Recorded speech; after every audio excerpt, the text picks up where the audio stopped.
My name is Linda Pantel, and I work with the Alumni Career Development Team here at UChicago, and I'm delighted to welcome you to our webinar entitled Staying Afloat When the Economy is Under, Advice from UChicago Alumni.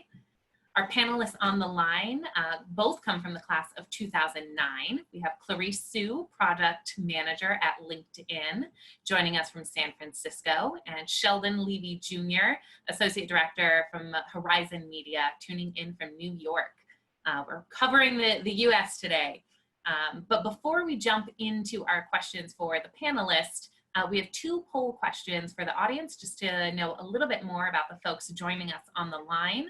So our first poll you should have seen just pop up on your screen is, where are you in your job search? You have happily employed, passively looking for a job, or actively looking for a job. Keep this open for a few seconds longer. Looks like the majority of our audience is actively looking for a job, coming in at 57%. Passively looking for a job at 39%, and 4% of you are happily employed. Congrats to the 4 of you. And our next question is, how many years of career experience do you have? So we're looking at that. Less than 2 years, 2 to 7, 7 to 10, or greater than 10 years. All right, look like the bulk of our audience at 41% is that greater than 10 years. The next largest segment is our 26, less than 2, welcome, and then pretty equally split in that middle range. So really, really across the board. Wonderful, thank you for participating. It's, we hope to share a lot about ourselves on this, so thank you for sharing with us as well. Now I'm going to kick off our introductions to our panelists here on the line. Clarice, would you please introduce yourself? Yeah, so my name is Clarice Sue. I graduated in the class of 2009, as Linda mentioned, and I'm currently a product manager at LinkedIn. Is that all, Linda? Should we tell more about ourselves? Let's start there, and then we'll get into the juicy bits. Sounds good. And Sheldon. Hi, everybody. My name's Sheldon Levy. I'm also a graduate of the class of 2009. I'm an associate director at Horizon Media, which is a media and advertising agency here in New York. Great. Thank you. And I think, both of you graduated in 2009. This is a difficult time in the economy. That's certainly things that we are feeling today. I think it'd be helpful if you could just take us back into, back in time, back to 2009. What was your first job out of college? What did that transition look like for you? And how did you get to where you are today? Clarice, kick us off. Okay, all right. 2009, my first job was at JP Morgan in investment banking in New York. So as you guys may or may not remember, 2009 was a financial crisis. And so a lot of the big banks, as well as any sort of financial firm, as well as corporates, were affected.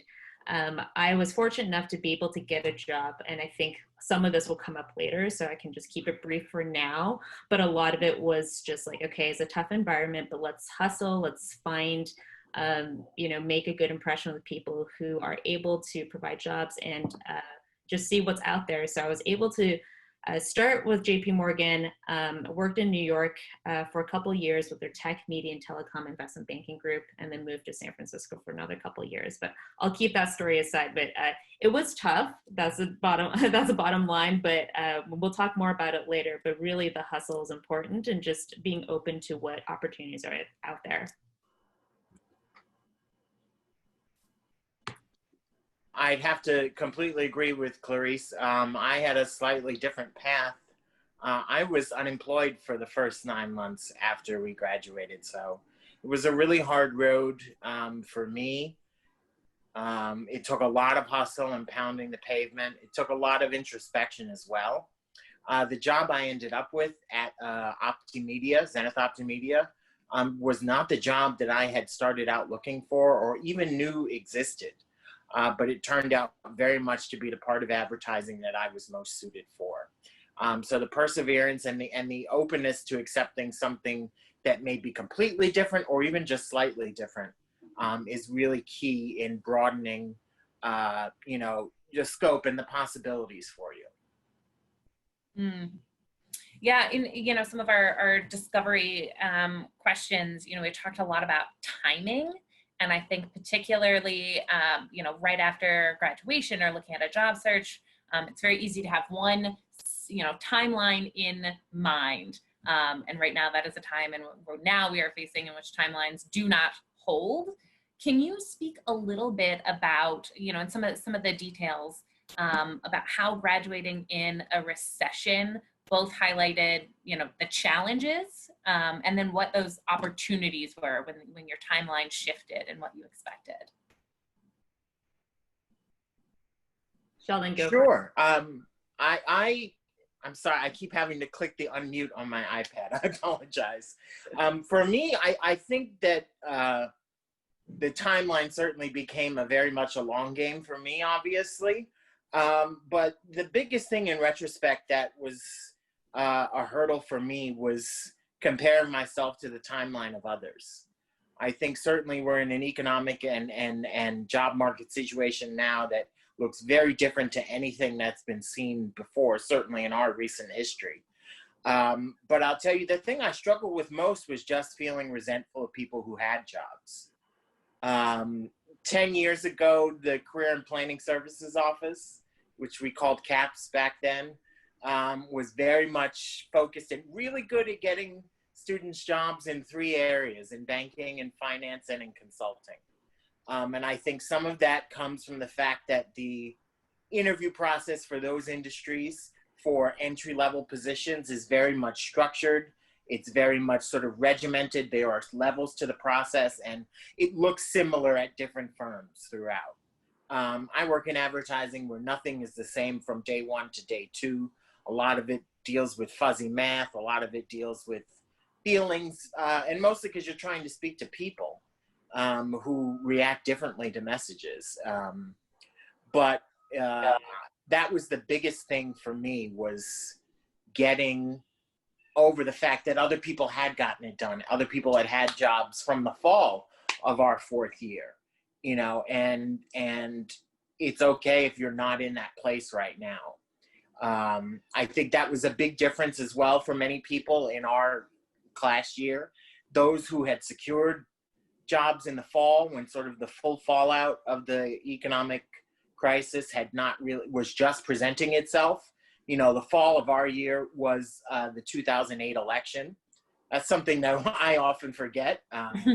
But, you know, it's, so there was a lot of change going on, and the full ramifications of what the subprime crisis had brought out in all aspects of the economy really had not come to fruition yet. So people were still able to secure employment for after graduation, you know, 6-9 months ahead of time.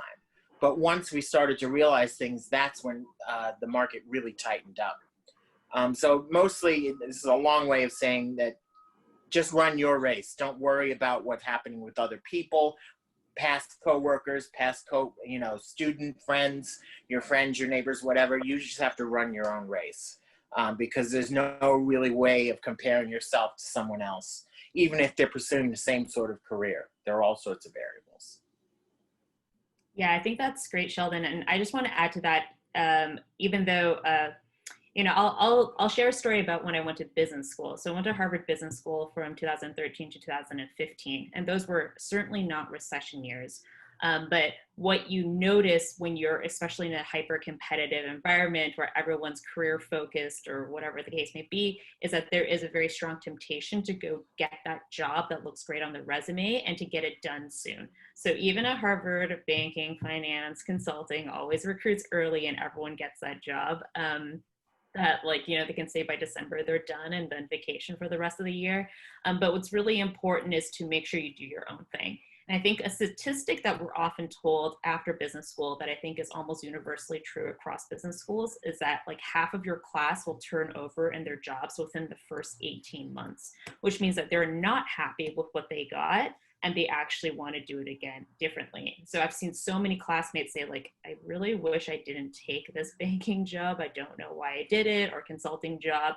And why did I do this? Is because I was just running this race to get a job. So the one story I'll end this whole thing with is I had a classmate who was extremely intentional about his job search, and he, I think, didn't have a job until probably right at graduation. So we had like maybe 25% in my graduating class, or 30% that didn't have a job in May of graduation year.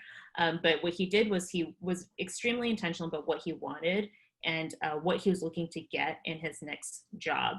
And when he finally got it, he's still in it 5 years from now. We graduated 5 years ago, and he loves it. So that's just something to think about. We'll talk, I'm sure we'll talk more about what to look for and what I tell my 22-year-old self type of thing. But that's just something to keep in mind that Sheldon says it's easy to feel resentful. It's easy to feel frustrated. I totally agree.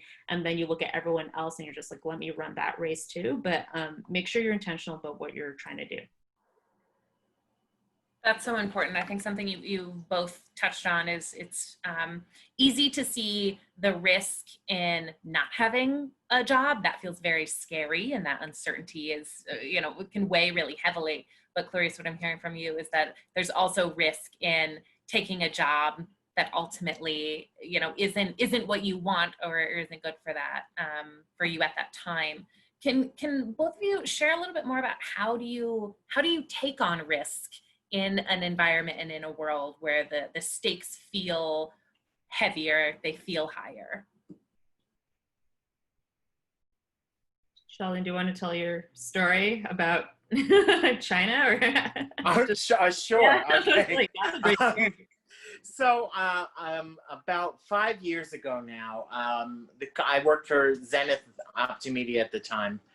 And they had a program called Live My Life. So for the people they wanted to keep on because they couldn't necessarily pay them, but wanted to give them a sort of premium experience, they had this employee exchange program. So essentially put, you got to spend 2 weeks in one of the company's overseas offices. You stayed with an employee there, you lived with them and their family. In certain cases, you got $1,000 to spend, which, in most places other than the UK and Australia was a lot of money. And you got to see what our business was like in another country. I was selected and applied and was selected for this program in 2015. And I was all ready to go on May 15th, 2015, got on the plane, flight 88 to Beijing from Newark Airport.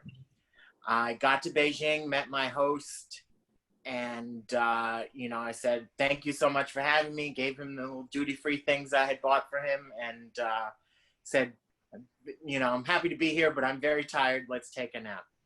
I woke up from the nap and got a call from my sister saying, Sheldon, you have to come home right now. Grandma has died. And it was sort of sudden, she was old, but no, she wasn't particularly ill or anything like that. And I had to turn on the heels and come back to New York. I spent exactly 24 hours in Beijing. It was a whirlwind that I still deal with occasionally now. And, this just seems like a crazy travel story, and it was. But there were implications that lasted well after I got back home. The other condition of this program was that you had to host someone from overseas, not the person you stayed with, someone else, but you had to host someone. That was, your agreement. If you left the company before that happened, you owed the company all the money that they had spent on your trip. So I still had to fulfill my obligation. I had someone from our Shanghai office come stay with me. We had a very nice time and everything, but I was sort of a little resentful about the fact that he got to have his experience and I didn't really get to have mine. And I realized there were things that I missed because of that. I wanted to go on this trip again, very much so. I was frustrated at the time at the company. I hadn't really gotten the raises and the career advancement that I'd wanted. And I knew that going on the program again would have meant staying longer. And that was a really hard decision for me. I didn't necessarily want to stay. I wanted to try and move on with my career, see what else was out there. But I really, really wanted to take this trip and prove to myself that I could go overseas. I grew up in an airline family. My mom's worked for United Airlines for 42 years. And, I've been all around the country and a little bit around the world, but had never done it on my own. So, I was 27 at this time and really felt, like I had to get out in the world and be an adult. So I stuck it out at the company. It wasn't the easiest time, but I learned so much more skills in that extra year that I stayed. I learned a lot about what it is to actually be a manager, which is so important in career progression when you're just about, in business for about 5 or 6 years. Really becoming a manager and understanding what that's about was a lot of hard work, a lot of emotional work, really. Dealing with the fact that all the things that you hated about your managers, some of those things are, you have to actually exhibit those behaviors as well. So moral of the story is it was a hard time. I stayed an extra 15 months, but I got to take a fabulous trip to New Delhi the next year. And it was really a life-changing experience for me. So in taking that sort of risk of staying in one place, mind you, I've only had 2 jobs since graduation. My current employer at Horizon, I just celebrated 3 years on Friday. I was at my other job for 7.5 years. So there was a risk in staying because you become part of the furniture. But I learned so much more about being a manager and some hard skills about, moving out of the beginning part of your career, which is a transition that's much harder to take in retrospect. That you think that just plodding along and time passing will help you make progress, but you have to put the effort in. And sometimes it involves taking a risk, staying a little too long, or making a jump. Either one of those can be the choice that you make, but it's about making that choice in the end. Yeah, maybe I'll jump in here. I think that's what you touched upon, Sheldon, about just like the learning opportunity and taking that as sort of like the guiding principle of why you take a risk is super important. Like one quick story I'll talk about is when I went to business school, I decided I wanted to start a company because I wanted to learn what it was like to grow a business and start a business. It wasn't, I won't say like that's the riskiest time of your life because when you're in school, you can actually do anything you want. But the point of like doing it and why that was like a worthwhile investment, and you can think about this in terms of any sort of risk, is what are you going to learn and what do you hope to take away from it? And so actually one of the participants who couldn't make it today, a panelist, Luke, he mentioned this to us when we were prepping for this call, which is like when you think about what types of risk you want to take and why, think about what do you want to learn and what do you hope to get out of it. So like for me, I took that opportunity because I wanted to learn what it was like to grow a business, as I mentioned, and like learn some skills about developing a product design and all that. And ultimately I ended up leaving the business and they're now like actually a company. They're called Lumos Helmet. They make helmets with embedded headlights and tricycle lights. But that was another type of risk, which is like, do I continue on with this venture or do I not? And the reason why I decided not to do that was because, my learning had really stopped. Like everything I wanted to do after that was really done. You can think about this in terms of career. Like, I think it's easy for us to, and I definitely had this before when I was younger, which is, okay, let me think about titles, companies, like what looks good on a resume. But if you can't really talk about it afterwards and it doesn't really help you get to where you want to go, then that was kind of wasted time, which is probably the biggest like detriment to your career in the long run. So when you think about risk, like find the things that will actually help you get to where you want to go. And if you don't know where you want to go, which is totally legitimate as a young person or even now as an older person, think about the things that are valuable. Like you always know there's going to be certain skills that are valuable, like some sort of analysis, some sort of people management, some sort of presentation, presence, leadership, all that stuff, and find those opportunities. And the last thing I'll say on this is, especially in time of recession, nobody's going to question you when you take risks. No one questions you because no one really has jobs anyway. When it's a good time, that's when people rightly or wrongly ask questions like, well, why did you take this random shot in the dark, when does that mean you couldn't get a job with a legitimate employer, whatever that means? But like the whole point is capitalize on these opportunities, especially when the times are rough, because no one's going to question you as much, and you have more latitude to do things that you really truly want to do. That's such an interesting point. I love a lot of what you both said, but particularly sometimes the difficult choice is learning what not to do and how to use your time wisely. I think a lot of the times we spend focus on like, should I do this option or this option? But really, especially in a time in which, our bandwidths are just being torn to shreds by all of the other things in our lives and in the world, being able to preserve your energy and direct it in, the things that are most worthwhile is a really critical analysis. I want to talk a little bit about UChicago specifically. We are talking to alumni, and how did your UChicago experience help you prepare for your career and help you navigate some of that uncertainty? Yeah, but you don't mind, Sheldon, I'll go first here. So I don't know if I introduced this, but I ended up majoring in math and economics at University of Chicago. That was not my intention when I started at University of Chicago. I hated math, I hated economics, I was not good at these subjects. I liked history, I thought I'd be a history professor. I didn't even know anything about business. I literally had no idea. And when I started at University of Chicago, because we have to take the core curriculum, and I had to take calculus, I took Calc 152, and it was transformational. Like it was actually a grad student teacher. He just presented like, oh, this is what math is. And it was beautiful and it was simple and there was a purpose behind it. And it was very different from what I learned in high school, which is more like rote, integrals and stuff like that. And so the reason why I tell the story is that kind of opened my mind to like, oh, there were things that I really was convicted I didn't like before and was very solidly convinced I wasn't good at. And that my mind has totally changed on this. So, I mean, let's be clear. I was not great at math at University of Chicago. I got some C's, a couple C pluses, stuff like that. But the important part was that it was like, this was really interesting to learn. And the method of learning how to logically solve a proof, how to really step-by-step break down an argument or some sort of problem into pieces to solve each piece was something that gave structure to my mind that it didn't necessarily have before. And so from that experience, I ended up taking class after class in math. And then something else I thought about was like, okay, I didn't like math. What else didn't I like? What are the other things I thought I really wasn't good at or wouldn't like, but I might actually enjoy? So I tried economics because that was the other thing I really hated in high school.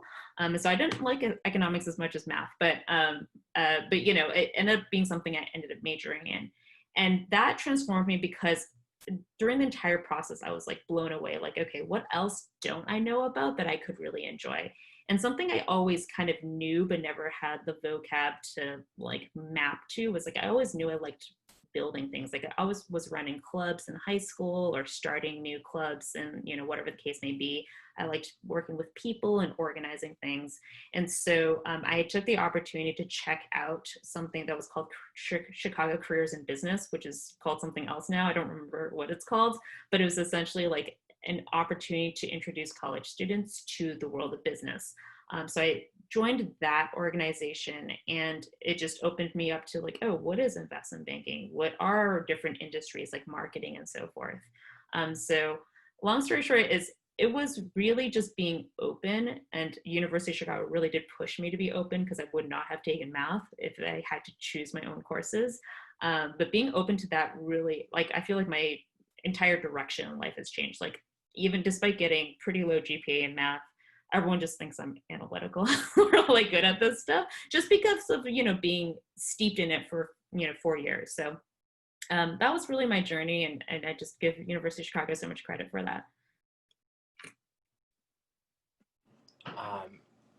My experience, I think what Clarice hit on, one, I think we were in the same Calc 152 class in fall quarter. Is it Mitya Poroshenko? Yep. Okay. Yeah, we were. Yeah. Yeah. I remember his name. really tested Yeah. my life. um, the skill that I have taken forward most and evangelized in my career is critical thinking. I think there are very few problems that you cannot attack and approach without critical thinking. It's so important to so much of what you do across a wide variety of businesses. And you can take that from different parts of the experience. I took it a lot from my Soc class in the core. I took a Soc class that had problem sets and dealt very, very specifically with survey research. I didn't necessarily like the math of survey research and statistics, but that's what I do in my career now. I deal with numbers every day, and opinion numbers, not numbers about pure outcomes, but survey data and how you can interpret it and exactly how far you can take conclusions. Those were all things that I learned in Soc class. And, you know, when I started at Chicago, I was going to be in politics. I wanted to be a poli-sci person. I took a couple poli-sci classes, and then I realized, like, you know, I didn't want to be a lawyer, and I didn't want to be like a Hill staffer. I guess I didn't realize what being in politics was. So I pivoted. I ended up being a sociology major, which really fit what I was interested in, which was about figuring out how people make choices, how we as groups and as a society make choices, and how those choices affect how we structure ourselves, and how the structures affect how we make choices. Which, when you're trying to sell soap and Peloton machines, is, you know, somehow applicable. For me, it you know, throughout the whole experience, I'll say even some of the non-academic things. I worked in the admissions office, and I remember being able to construct arguments for parents who were dead set on their kids not coming. But whenever I saw a kid who really wanted to come to a school with a parent who was not about it, I was laser focused on making the argument about, this is why this is a good place for your son or daughter. And even that experience, and the thinking involved in how do you craft your argument against someone else who's coming at it from a different perspective, those skills are so, so important in business. In whatever career it is that you do, those skills are so very important. And that's certainly how Chicago has helped me in my career. Something I love about what you both said is that in time, you know, we are in a time of transition, things are changing, and to also recognize that we as individuals change, and that it's an important process to go back and do some of that reevaluation. What are the things that you think you don't like, and maybe it's time to try them again? What are the things you haven't considered? And the other piece is just the importance of like that self-awareness and discovery and research process. Can you, both of you, you know, share, what did that process look like for you? That, you know, of doing some of this research and self-discovery and testing things out? You want to go, Well, Shannon? I think what I'll say is that the biggest part for me was a lot of looking inward and realizing a lot of the assumptions that I made about myself and about others were not true, or were no longer true. I had always thought of myself as an introvert. And then I realized that in my career and in all the places that I had existed and been a part of, I had been a leader or had wanted to be a leader. And that wasn't necessarily compatible with being an introvert or feeling personally like an introvert.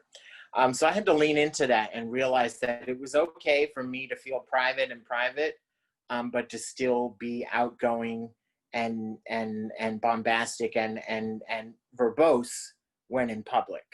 That's become a real skill for me. I think the biggest thing that people are missing when they leave university these days, and when I interview people for entry-level positions, is public speaking and confidence in themselves.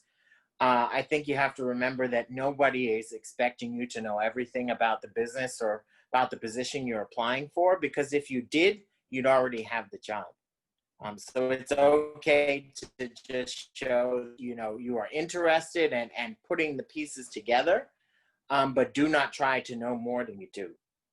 And certainly don't try and know more than the person sitting across from you as well. That almost never works. And Linda, sorry, just to repeat your question, was it just how do you get to know yourself? Is that what your question was? Yeah, what is your process of, Clarice, you spoke about, trying math again, and figuring out some of these skills. What was your process of self-discovery, things that you did to learn more about yourself? Yeah, so it's a great question because you never know what you don't know. So how do you uncover that stuff? And I've become a big believer in like whatever time and place and space that you're in, like carpe diem, take that opportunity to just do whatever's in front of you. Like not everything, but I'll give an example, but just take the opportunities around you. Like you are in whatever city you're in. Like I'm in San Francisco for a reason. I didn't necessarily actually choose to be in the city. It's not my favorite city, but there's something that brought me here. And so what are the opportunities that are unique to this city that I wouldn't get anywhere else? And let's like try them out. So the same thing with just like, how do you learn about yourself? Well, like really, I was placed in that 152 class. That was not really my choice, but now that you're in it, what can you learn from it? Same thing with like, I had different experiences where like, okay, I didn't actually, for example, when I was at JP Morgan, I spent 2 years in New York, but my move to San Francisco was not intentional on my part. It was almost like forced, like, hey, we need people to move to San Francisco. And I was like super dead set against it. I loved New York. I loved the East Coast. Nobody I knew was in California. What's up with that? And then I remember my sister, who also went to University of Chicago same year, because we're twins, she said, well, can you imagine sitting in your exact same desk for another 2 years? Like, wouldn't you just want a change of pace? And I was like, okay. So I took that change of pace and I was like, okay, let's try it out. So one thing I regret that I didn't do earlier, and I've started to do a lot more in my later years, was taking even more of those opportunities, like even getting out of your comfort zone more. So when I moved to San Francisco the first time around, this was before business school, I wasn't super committed in the city. I was just like, okay, I'm gonna be here for a couple of years, but I'll probably leave after a couple of years. Let me just learn about my job and move on. But I missed this opportunity to be embedded in the community. Like, who are these people? Like, what are the unique needs of the community? Like I now have a friend who, she's older, but she spent a lot of her time, and she's a transplant too, but she spent a lot of her time helping the HIV patients in the 90s when there was like that crazy HIV pandemic. And it brought her such a different perspective in life. And so that's just something I say, like, to get to know yourself, first of all, there's stuff already in your environment. Like open your eyes to that, be open to it. And it's easy to be like, oh, I don't want to do that. But it's when you actually find the tough stuff that you're like, okay, I always didn't want to do that thing, but I think I could enjoy it. And let me see if I can learn something from it and give it a try and be committed. And that's something that Luke, the panelist who can make it, he said something last time, which is commit to it. Spend like, months, a year, whatever it is, just to make sure that you like or you don't like it. And knowing that you don't like something is actually super helpful because you learn something about yourself in the process too. So I'm not saying like waste your time with every random boondoggle. That's not the case, but you could pick some negatives and like test them out as well, and they might become positives, or you'll confirm that they're negative for you and you're like, okay, that's great, I don't have to test this again. I just add to that in developing the various parts of your skill set in whatever career you're in currently, for me, the example is in advertising, we're always pitching new business. We're pitching new companies to win their business and represent them in the media markets and such. It is never a part of the business I have enjoyed doing, but it is essential to any business in bringing in new clients, new consumers into the fold.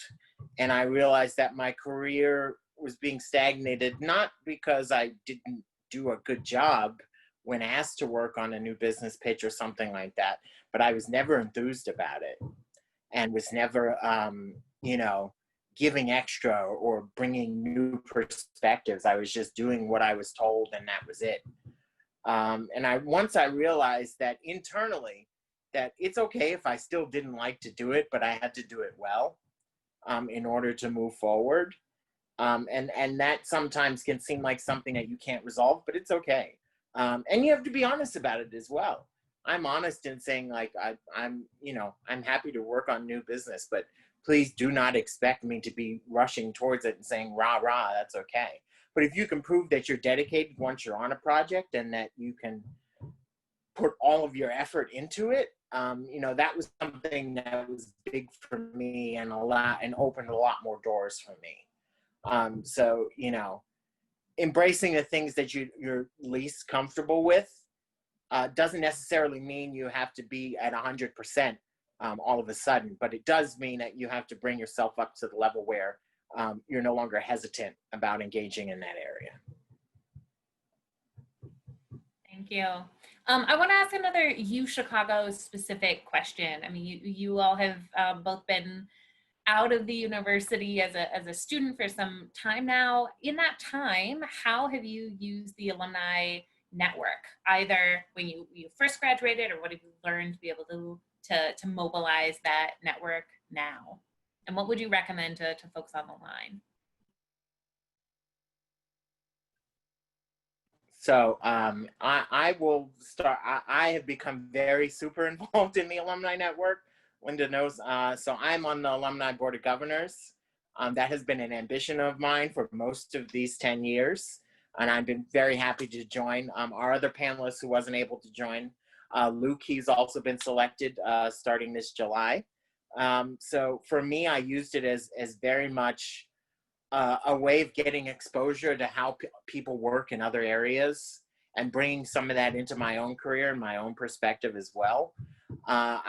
Networking is a big thing, but I would also remind people that, because I'm not somebody who's terribly comfortable at a typical networking event or something like that, but it's also just about making acquaintances and having people in different areas of the economy, because you're not necessarily looking for them to give you a job or to give you business, but what they can give you is a different perspective on a challenge. What they can give you is another way of crafting your argument. I think so much about what we do, and this goes back to UChicago, is about, crafting an argument and defending it, whether it be an argument for pursuing a particular course of business or marketing in a particular way, or choosing one product over another, one strategy over another.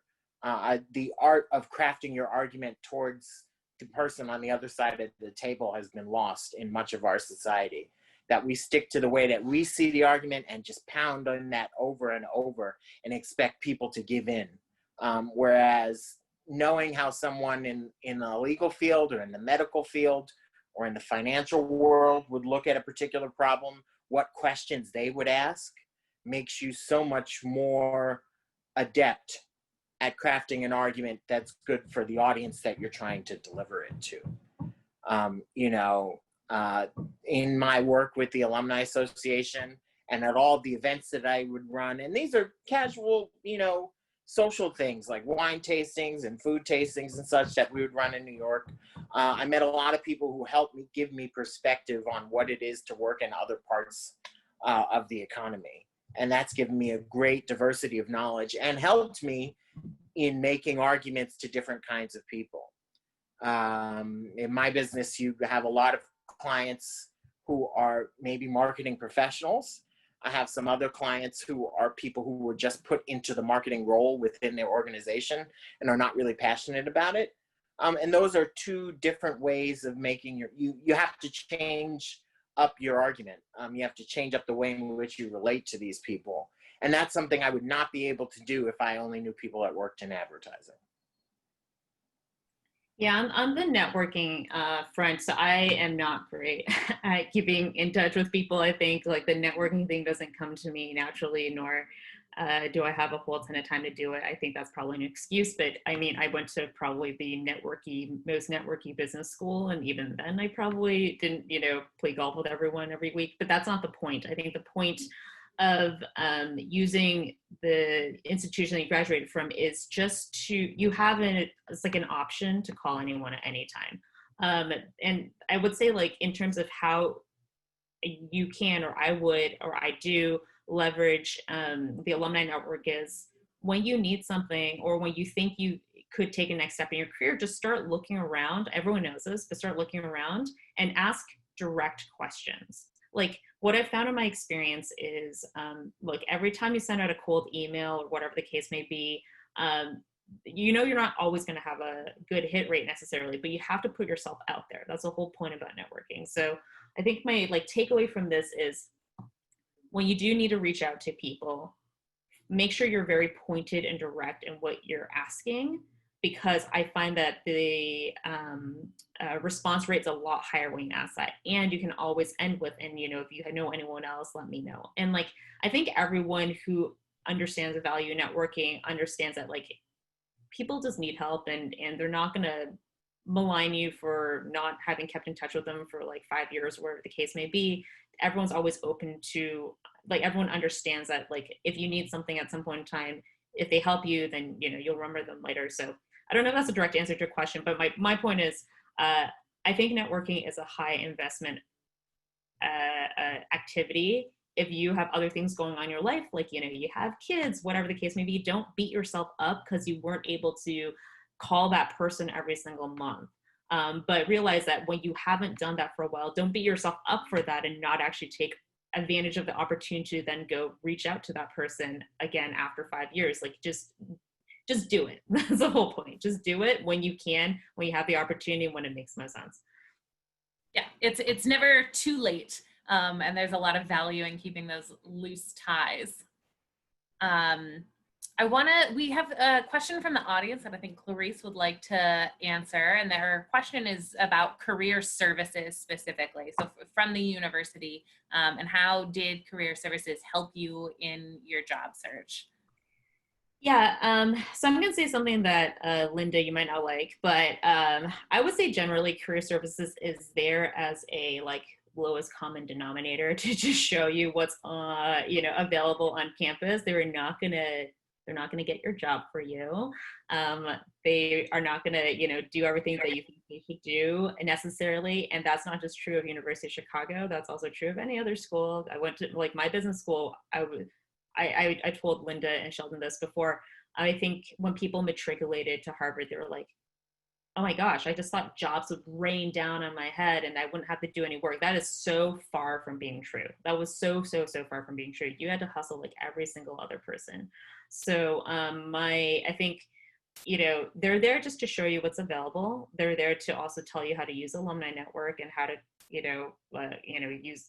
use the system. But at the end of the day, you have to do all the work to really find the job you want or find the opportunities you want. So that's true everywhere. So this is not to, you know, ding career services. I think it's a hard service to provide, especially since everyone is so different. And it does make sense that their service is lowest common denominator. So, you know, if anyone's frustrated with career services, just realize like that's just like a universal thing. And just to add, I may have mentioned this briefly before, but 10 years ago, it was even smaller and a narrower set of resources. So the resources available now are, you know, light years ahead of what it was 10 years ago. So I would say, you know, use it as a resource. They are bringing the horses to water, but you've got to do the drinking. Yeah, I think that's a great point. And I think, you know, it is a first step of showing up to sessions like this. We do have a lot of resources and you know, the tools to help on this self-discovery and how do you take risk and how do you network and who are people you can reach out to. But as Clarice said, that, you know, then you have to do that step. I would like to ask, you know, the question that we have heard a few times answered throughout this, but I want to ask it directly. What do you wish you could tell your 22-year-old self? If you could go back in time, step into that time machine and talk to your 2009 versions, what would you say? I think, and I mentioned this before, the thing that I probably regret the most is just not taking full advantage of the environment I was placed in or just happened to stumble upon in terms, like I kind of had this belief that everything that I did was going to be determining my success in the next phase. So I was always like, okay, now I need to do this job for 2 years and then go to this thing for 2 years and then do this other thing. And, you know, I need to be so directed and intentional about where I'm going to live and what I'm going to do and whatever, all this stuff. And yeah, like that's not, you know, you have to be thoughtful about your process, but don't like cut out the just serendipitous stuff that will show up in your life that sort of presents to you in this quiet, sort of like unassuming way, and then you totally blow through those opportunities that could actually have been a game changer in the end of, you know, in the final analysis. So like that was just something I really wish I did, like not to be so stressed out about how much I'm going to direct my life, and just be open to those opportunities that present themselves and let that lead your life in a really interesting, beautiful journey. So it's just being less, you know, less stressed out about all that stuff, and do trust that things will work out in the end, as long as you put in your own fair share of work. Like, you know, you have to go step up, you have to go, like, you know, you have to go up to the plate and be willing to bat that ball, and sometimes it'll be a home run. So yeah, that's something I would tell myself. Just and at the end of the day, it just makes you so much happier, because you don't really think about all this stuff all the time. You just let yourself ride this interesting journey. Yeah, I would echo that, and just say, you know, what I would tell 22-year-old Sheldon is that, like, none of this is completely deterministic. That I think that we were conditioned that the school that we went to was going to determine the path for the rest of our lives. 10 years on, we see that that was not the case. Just as the same as, you know, whatever you do for your first job, whatever you major in, whatever you do for your first job is not going to be deterministic, and exclude you from other possibilities further down the road. I think that there's a lot of hyper focus on, okay, I've studied this now, so I've got to go into this field or get this job or whatever it is. And that's not the case. Because I'll tell you, circumstance threw that on a lot of the rest of 2009. There are many people who took jobs that, for better or for worse, were not what they had intended, and it was circumstance that dictated it and nothing else. It was the market that we were presented. It was whatever happened in their final year. You know, and this is very much about your personal life as much as it is about your professional life. I really got to know Clarice and her sister Stephanie from working in Model UN, and that's something I only did starting third year. I wish I had done it from first year. You know, I worked in the admissions office the whole time I was at school, and that was great. But it was a lot of work and fairly lonely at the end. I wish I had done Model UN for more. Like Clarice said, just putting that on, you know, looking at the opportunities out there. Those are the people that I got along best with at the end, and wish I'd gotten to know even more in my time at school. So just, you know, don't be averse to those opportunities when they present themselves, and don't worry about the choice that you make. It's, you know, I'm not going to say you can always get another job, but you can always make a pivot at some time in the future. Sometimes you may be forced to make a pivot. And I think relatedly, Sheldon, thank you for mentioning that. Is someone asked us, don't worry about your grades so much. I know there are going to be people who say, well, your GPA is blah, but some random person from some totally different random school that has like a 4.3, you know, possible GPA out of 4 has a higher GPA than you. And it's like, I understand that happens, and that's just part of life. But in the long run, think about the long run, that's not going to define you. And no one cares about grades after a while. Now, I know you're like, okay, listen, in the short term, how am I supposed to get a job if people focus on GPAs all the time? And like, there's no such thing as a free lunch. Sometimes you just have to suffer through it. But I do want to try to quickly tell this story about this guy who, and my sister's actually going to work for his company now, but he was, when he was growing up, he was orphaned.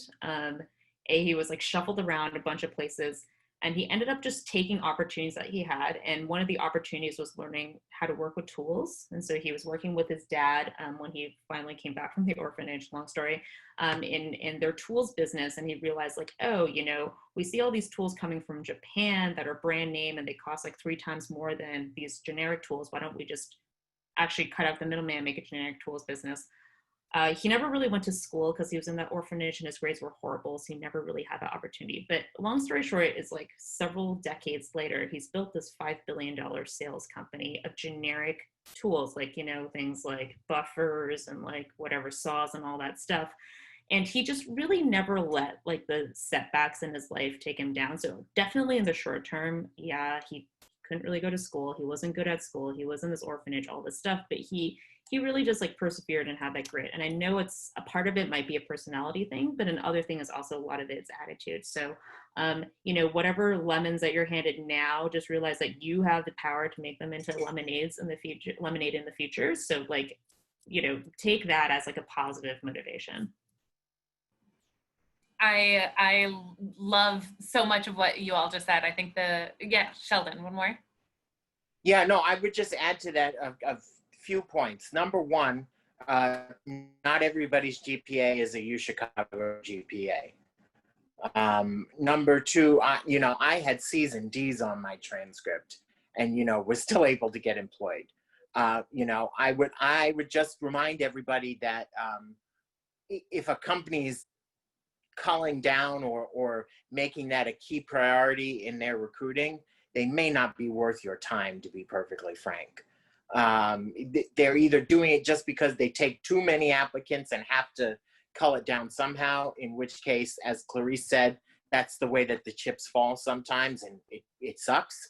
But it's also, it's just part of the experience of looking for your first job. And I would also say that once you look for the second job, that is something you can most likely take off your resume. And there are industries that don't even ask for that or would not raise an eyebrow if it wasn't on the resume or the application. So I would say do not volunteer it unless it is requested in the application. I remember someone— Well, good or bad. Yeah. I remember a recruiter when I was well into my, 4th or 5th year in my job or whatever it was. And he was like, so what were your SAT scores? I don't know. Like, don't you want to know what I did in the last 3 to 4 years? Isn't that more interesting? Okay. Like, probably not a good sign here if that's what you care about. That's great. That's a reminder that when you are interviewing, you're also interviewing the company. It tells you enough about them. This has been such a good conversation. I just really want to put a pin on something, that we ended with, which is really just to be skeptical of linearity, especially in times of uncertainty. There can be a lot of comfort in finding some linear, this is the next step, and, trying to be able to predict in the future. But we're not very good at it. We can spend our energies elsewhere and uncover new opportunities. Thank you so much for sharing. Thank you everyone on the line for your wonderful questions. This is our last session for the Young Alumni Career Development Series. This is certainly not the last content and opportunity that you'll have to tune in.